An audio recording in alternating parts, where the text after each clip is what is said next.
Star Wars is already a cash cow dominating our toy aisles, Blu-ray aisles, Halloween costumes, Christmas decorations, and even snack foods. After the somewhat disappointing Star Wars Battlefront, the sequel has fans of the franchise very excited. Star Wars fans will be shelling out even more dough for the controversial loot crates featured in Battlefront 2. Before you watch, click subscribe. You'll join our notification squad and be the first to know of new content. Without further ado, we'll be talking about loot crates, their disadvantages, and how you can still enjoy the game. How loot crates work. The best way to explain loot crates is like purchasing a pack of Pokemon cards. For a set amount, you receive a random assortment of upgrades, characters, and weapons. Some of the digital cards are extremely rare, while others are more common. There's no predicting exactly what you'll get because it's all based on a randomized factor. In-game currency can be earned through gameplay, or you can use real cash to quickly build up your currency and purchase the crates you want. In Star Wars Battlefront 2, there are crates you receive for achievements and extra ones which can also be purchased. Each crate typically features 3 different items, but it all depends on the type of crate purchased. Battlefront 2 Loot Crate Types. In Star Wars Battlefront 2, the daily crates are broken down into multiple categories. Each category features different types of items which can be unlocked. The daily crate is a free crate earned just by logging into the game every day. The Starfighter crate includes a card for one of the ships along with 2 additional items based on the space battle levels. The Trooper crate includes 1 Trooper card and 2 additional items with it. A Trooper card may include increased armor, more powerful attacks, or alternate characters and costumes. The final type of crate is the Allegiance crate. This crate includes a guaranteed hero card along with 2 additional items.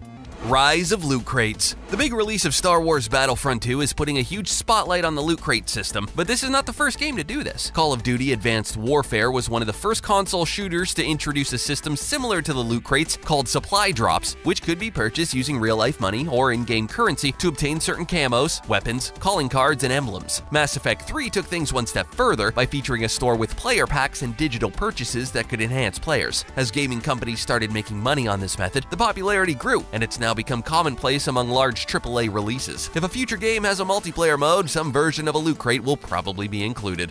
Unfair character progression. Building up achievements in-game is not like it used to be. No longer can you gather a mushroom to grow bigger or actually earn your way to the best weapon in Halo. Now characters can be built up and made more stronger without actually getting far in the game. Not only can players easily enhance their skills, but hard-working players may falter due to bad luck. After playing and earning loot crates, a great Battlefront 2 player could end up on the short end of the stick by not earning rare rewards. The whole system is unpredictable, leaving players in a random swirl of never-ending crates in an attempt to create a new way to play Battlefront 2. RNG is usually not your friend. Pay to win. Technically, you could build up your characters in Star Wars Battlefront 2 without even participating in your first online campaign. By dumping money into the loot crate options, you can start off with dozens upon dozens of upgrades and have a huge advantage heading into the Star Wars universe. This kind of gaming is referred to as pay to win and feels like an unfair advantage to players with more money to spend. Games should never be about purchases or unlocking random items. It takes the skill away, creates an addictive culture, and really removes the fun and anticipation from purchasing Star Wars Battlefront 2. Price gouging. The pay-to-win concept is extremely popular for mobile games, and that makes sense. The app downloads are typically free and allow players to spend as much as they want on various upgrades and extras. It is completely different when it comes to console games. Players are already shelling out $60 to $80 for Star Wars Battlefront 2. Adding on the extra costs of loot crates can easily push you over $100 just for a single game. With instant purchases and the use of crystals as a currency instead of the dollar amount, it's easy to forget how much you've spent and actually put into the game.